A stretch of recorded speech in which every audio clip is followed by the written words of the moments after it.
అధ్యక్ష, కేంద్ర ప్రభుత్వం శాంక్షన్ చేసినటువంటి 6 ఫిషింగ్ హార్బర్లో మన రాష్ట్రానికి ఇచ్చినటువంటి 6 ఫిషింగ్ హార్బర్లో 3 ఫిషింగ్ హార్బర్స్ ని ప్రారంభించడం జరిగింది అధ్యక్ష.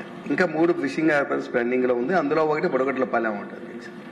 మన ప్రభుత్వం దీని మీద నిజంగా మనం బుడగట్లపాలెం విషయంలో చిత్తశుద్ధితో ఉన్నామా, అక్కడ మత్స్యకారులకి మనం న్యాయం చేయాలనుకుంటున్నామా? ఎందుకంటే ఒక హెచ్ఎల్ నియోజకవర్గంలోనే 25,000 మత్స్యకారులు ఉన్నారు అధ్యక్ష.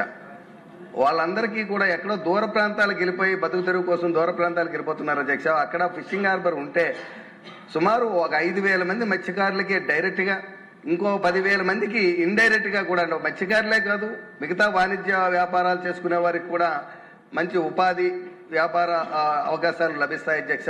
అభివృద్ధి చెందడానికి కూడా పూర్తి అనువైన వాతావరణం కలిగినటువంటి ప్రాంతం కనుక బుడగట్లపాలెంలో మళ్ళీ నేను రిక్వెస్ట్ చేస్తున్నాను మీ ద్వారా గౌరవ మంత్రివర్యుల్ని, బుడగట్లపాలెంలో ఫిషింగ్ హార్బర్ ని త్వరలో దానికి పనులు ప్రారంభించి దాన్ని పూర్తి చేయాలని చెప్పి నేను మీ ద్వారా గౌరవ మంత్రివర్యులు కోరుతున్నాను అధ్యక్ష. చర్ల పక్క నియోజకవర్గమే మాది అధ్యక్ష, నెల్లిమర్ల నియోజకవర్గం. మాకు కూడా 25 కిలోమీటర్ల తీర ప్రాంతం ఉంది. సుమారు 25,000 మంది మత్స్యకారులు ఉన్నారు. అందరూ కూడా వలసలు వెళ్ళిపోవడం. మొన్నటి కూడా రీసెంట్ గా బంగ్లాదేశ్ లో ఒక బోటు చిక్కడిపోయినప్పుడు 9 కుటుంబాలు అల్లాడిపోయాయి అధ్యక్ష. 9 మంది అక్కడ చిక్కడిపోయి మన ప్రభుత్వ చొరవతో వాళ్ళు తొందరగానే రిలీజ్ అయ్యారు.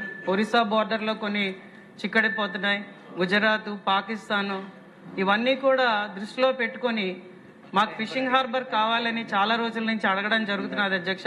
మన ప్రభుత్వం వచ్చిన తర్వాత చింతపల్లి ప్రాంతంలో ఈ జెట్టి ప్రపోజ్ చేయడం జరిగింది కాబట్టి ఒక సైంటిఫిక్ బృందం వచ్చి అక్కడ పర్యవేక్షణ చేయడం కూడా జరిగింది.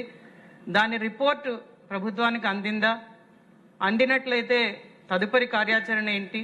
ఎప్పటిలోగా మాకు జెట్టి శాంక్షన్ జరుగుతుంది, మా మత్స్యకారుల జీవితాల్లో మళ్ళీ ఆనందం నిండుతుందని మంత్రి గారిని మీ ద్వారా అడుగుతున్నాను అధ్యక్ష.